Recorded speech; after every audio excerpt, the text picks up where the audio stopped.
Just picked up the hood from my buddy John. He put all the seals, everything off of the old hood onto the new hood, even the stickers. He coated it inside like they would from the factory. Actually, I don't think the factory one even had the wax inside because this, well, the factory one did, but the new one didn't. So he put all that in there. We're having some issue here with the corner sticking, so we got to take care of that. Probably use some adhesive on both sides here because it pops up and the hood's going to catch, so we got to sort that out. Probably just bending that downward a little bit more to get it out of the way. I got the new hood badge for the new grill, and I got the grill foam. The front bumpers painted, both of those trim pieces. So this thing is looking factory fresh, super nice. Did a great job with the paint match, as you can see. Doesn't even need to be buffed. It came out really nice. So I'll go ahead and also get the fog lights for the car and get them mounted in those areas right here. You remove the factory plastic covers on this model and then just add the fog lights. From the old bumper, we got to remove the housing that holds the actual fog lights, and this cover comes off, and then we're gonna have to re-rivet those back into place, and that should all come together nicely. So for now, we'll probably get to reassembling the front grille area along with that vent flap, and then we'll move on to the bumper section. I got the rear badge on to match the front grille, the Pro 4X style one. We've got a backup camera here. I'm going to probably throw some Nismo graphics on the side here, and we'll get some Nismo wheels on this thing and the fender flares, so that'll completely transform the car and make it look 10 times better. So let's get to work. We're going to start off by building up this front bumper and putting on those corner pieces, and then putting in the foam and the fog light brackets, and then we'll go ahead and test fit everything. Still waiting on those fog lights to come in before we mount them, so this is all just kind of a test fit run. I put those markers in, but they're going to have to be removed because the over fender flares are going to go over that section, and those will pop into those flares.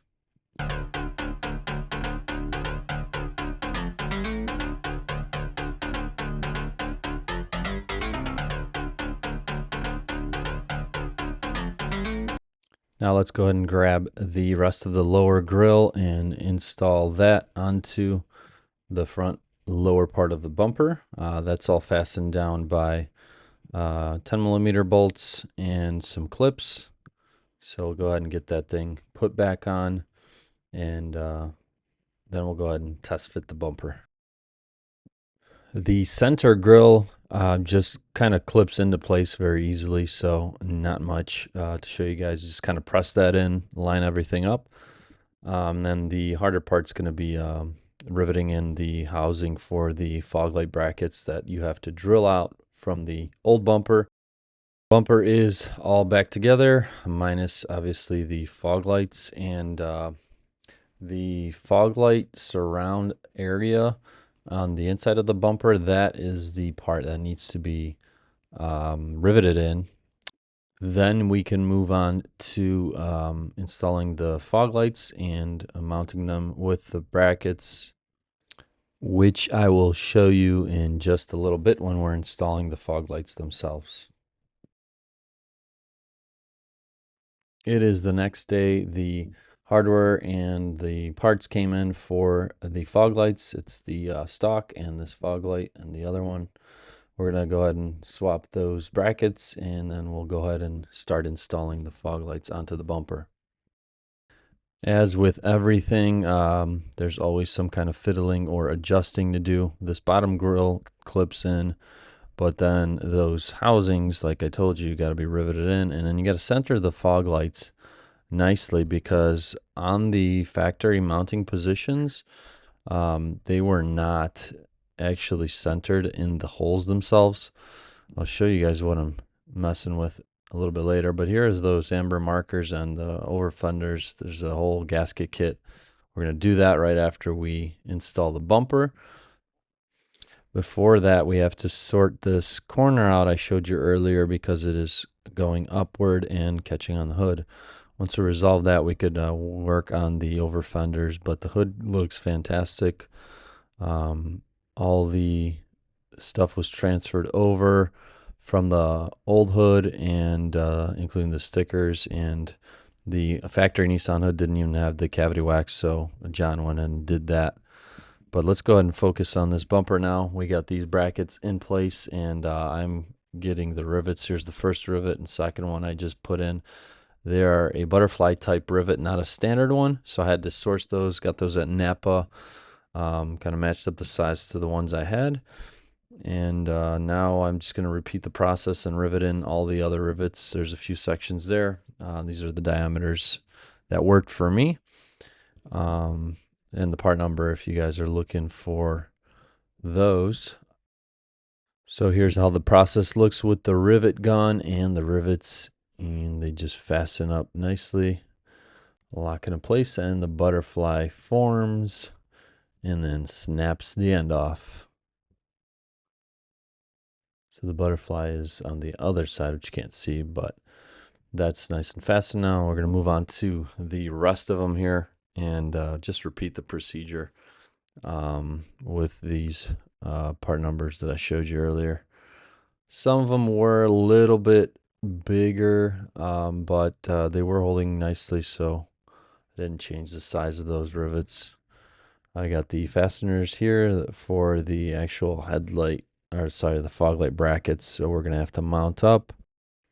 And the fog lights go like this. They do need a stock that you have to switch out, and the connector is there on the car itself.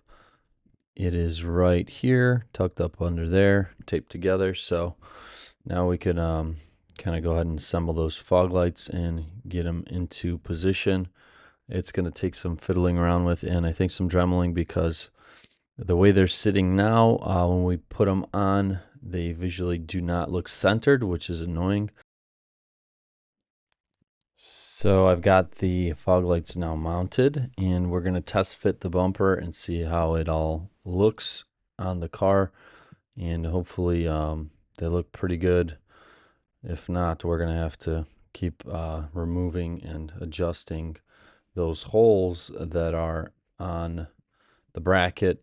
That'll give you some leeway up or down depending on how it sits. But first you got to put on the foam bumper absorber that just pushes into place like so.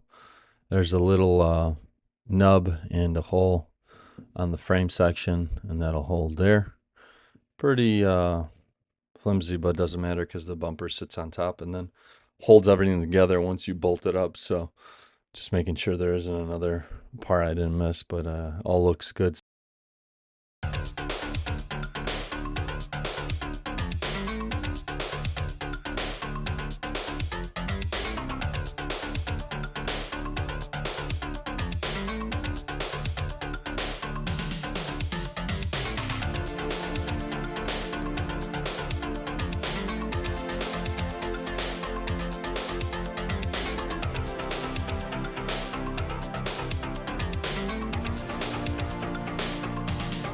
Had the connectors plugged in, but I had to disconnect them, and need my brother's help to put this thing back on and off because we had to adjust those fog lights. Like I mentioned, they were kind of off center on the bumper. Now we're trying this thing back on once again, and you got to be careful not to scratch the paint on the freshly painted bumper. So you got to get a wide stance in there. I got the box there holding up the bumper. Got Zara being in the way as usual. Fitment of the headlights is important. That bumper's got to slide right under the headlight, and then you got to kind of push everything in and clip that side piece in like I'm doing, and same with the top piece. Lastly, we'll put in the grill after the bumper is set in place, but just got to make sure everything's nicely aligned and isn't touching anywhere. Make sure your wires are connected, everything is in place. Pulling up those tabs there, everything's seated nicely. Headlight fitment looks great actually. So Damon pulled that frame out really nice. Everything kind of set in place. He was able to get that thing looking nice and straight. Got to push this part under the headlight nicely. That'll clip in. You got to do one side at a time from what we noticed. And so Damon did the driver's side. Now we're going to push in that passenger side. And always good to have two pairs of eyes on this, as if you're doing it alone, one side could be slipping, you could be scratching the fender or the bumper. So always easier with a helping hand. Everything looks to be fitting pretty nice and snug. Just double checking everything. And next we'll move on to that grill.